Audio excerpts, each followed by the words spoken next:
Jharkhand budget सत्र आज से शुरू हो चुका है। बजट सत्र की शुरुआत राज्यपाल के अभिभाषण के साथ हुई है। उन्होंने देशम गुरु शिबू सोरेन और अन्य दिवंगत नेताओं को याद किया और इस मौके पर राज्यपाल ने सरकार की उपलब्धियां और भविष्य की रणनीति बनाई है। उन्होंने कहा है कि राज्य में आंतरिक सुरक्षा बढ़ी है, वहीं सड़क, परिवहन, शिक्षा, चिकित्सा, पेयजल और बिजली की जरूरतें पूरी हो रही हैं। वहीं राज्य में निवेश भी बढ़ा है। सभी नागरिकों के जीवन में अमन, चैन, खुशहाली लाने और राज्य को तीव्र गति से विकास के रास्ते पर आगे बढ़ाने का ईमानदार प्रयास किया है।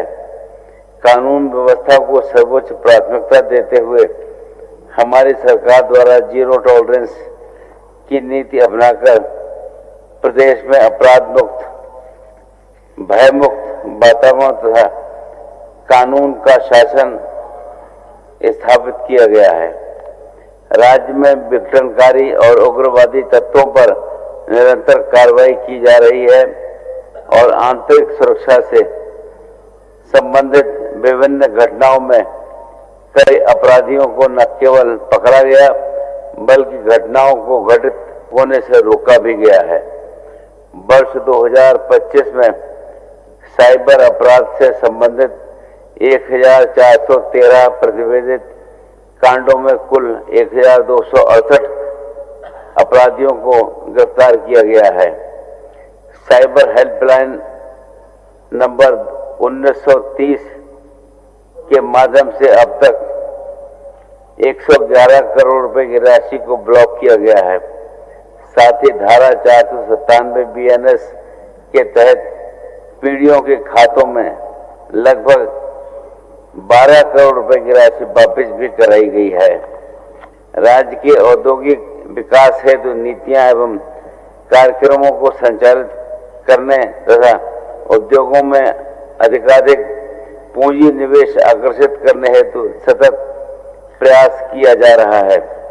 झारखंड ने अपनी स्थापना के 25 वर्ष पूर्ण करते हुए एक युवा, ऊर्जावान और संभावनाओं से परिपूर्ण राज्य के में वैश्विक मंच पर सशक्त उपस्थिति दर्ज कराई है।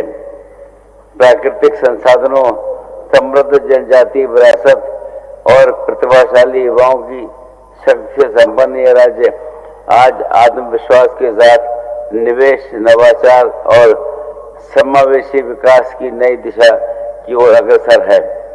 इसी क्रम में झारखंड सरकार ने पहली बार वर्ल्ड इकोनॉमिक फोरम दावोस में भाग लेकर राज्य की निवेश उन्मुख नीतियां, सुशासन और सतत विकास की प्रतिबद्धता को विश्व समुदाय के समक्ष प्रभावी रूप से प्रस्तुत किया।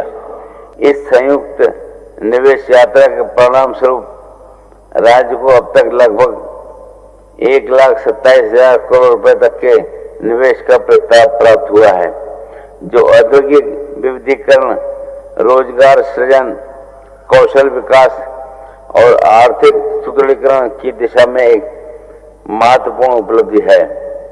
हमारी सरकार ने MSME सहित अन्य उद्योगों एवं व्यवसायों के लिए कई महत्वपूर्ण कदम उठाए हैं। हमारी सरकार गांव के संतुलित विकास की एक सुनिश्चित रणनीति के तहत सड़क, बिजली, पानी, आवास, शौचालय जैसी बुनियादी सुविधाएं मुहैया करा रही है।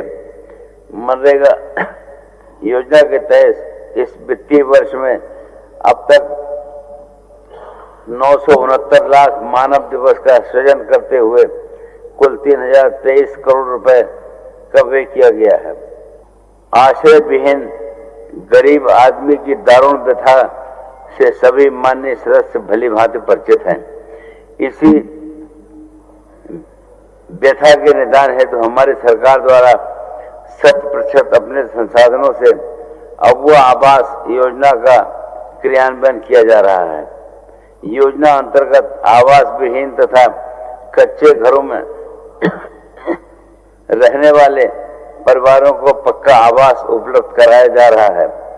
आवास निर्माण से संबंधित विभिन्न योजनाओं के माध्यम से अब तक लगभग 1,82,000 आवासों का निर्माण कार्य पूर्ण किया गया है।